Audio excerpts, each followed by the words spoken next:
Okay, so I'm gonna talk about my joint venture research project, and I'm gonna start with the failed joint venture, which is Walmart and Party Enterprises.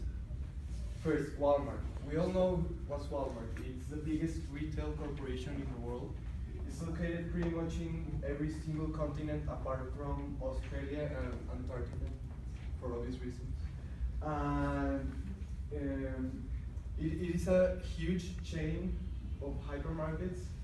It has discount stores like Walmart, supermarket stores, that which are the most common ones, and then Barty Enterprises was opened in 1976 as a bicycle part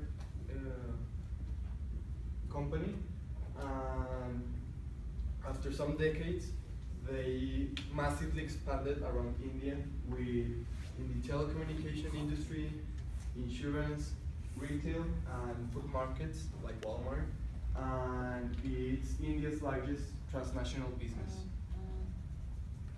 So here's when the joint venture occurred with both CEOs, and they came together and made Best Price Modern Wholesale, which was a retail store located in India.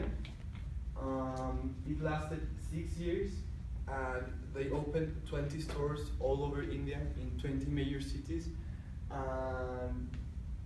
So when Walmart had the need to enter into India, they had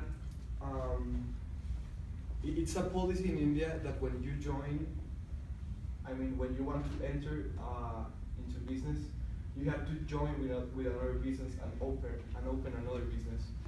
So Walmart had to own 49% of the business. That's like the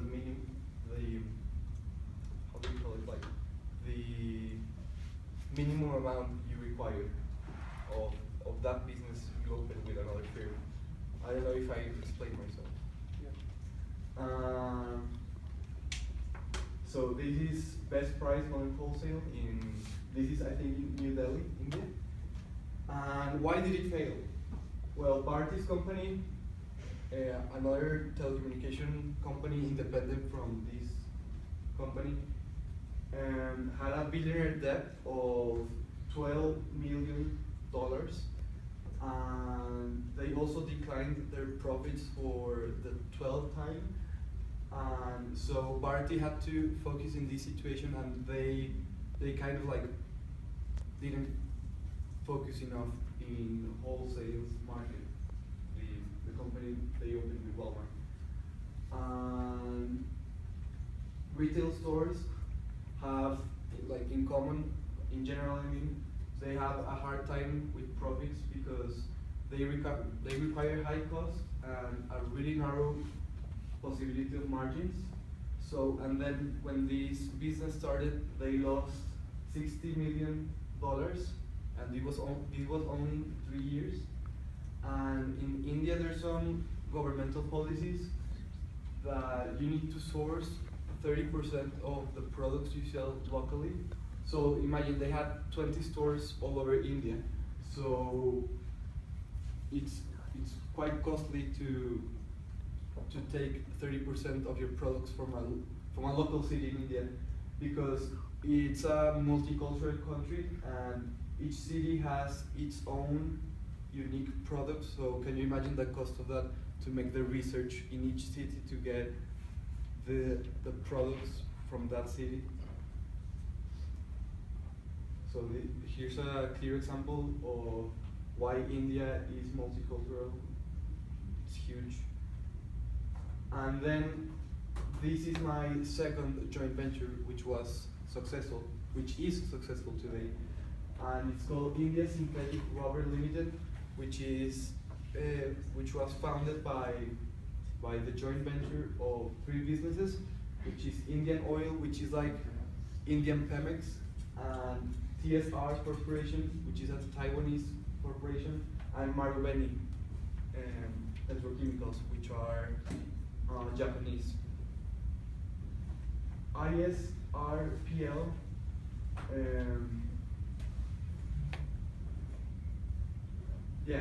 Indian Oil Corporation Limited is the largest oil company in India. They include refineries, oil transportation, natural gases, etc. And TSRC Corporation is the Taiwanese leading business in the Asian Pacific synthetic rubber production.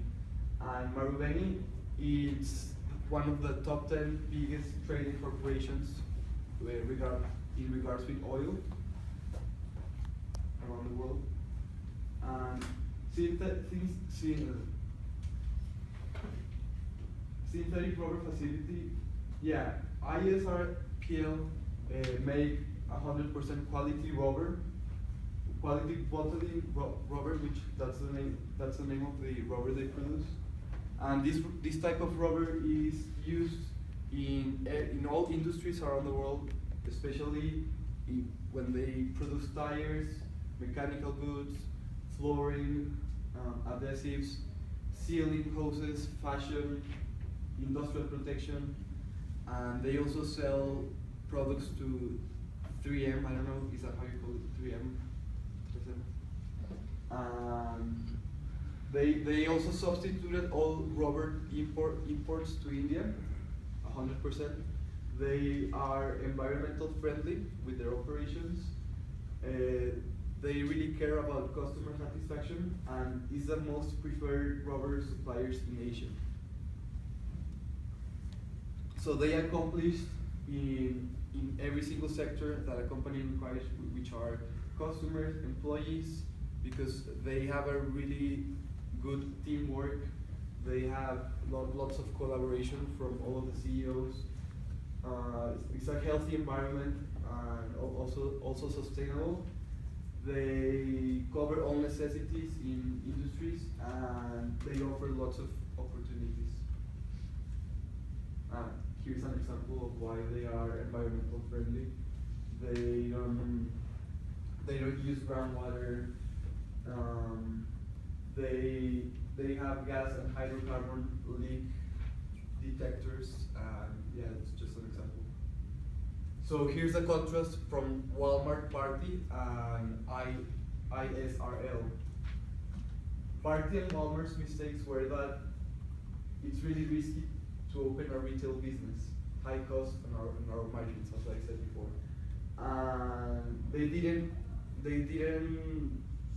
concerned about externalities, like cultural externalities in India, that it's really hard to get supplies in India because of the multicultural situation. The political situation in India wasn't that good because of because they were required to own.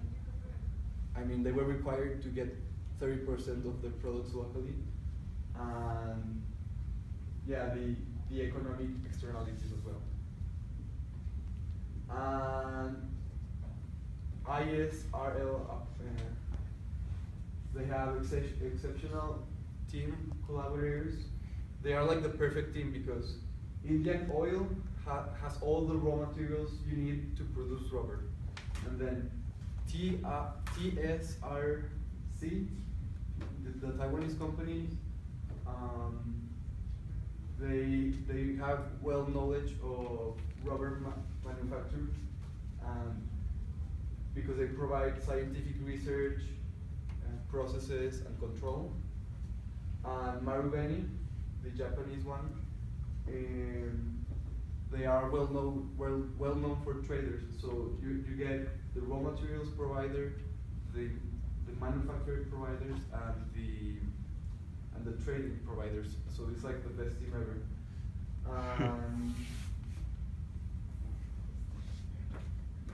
Yeah, and they also evaluated the high demand of stearin butadiene rubber. Thank you.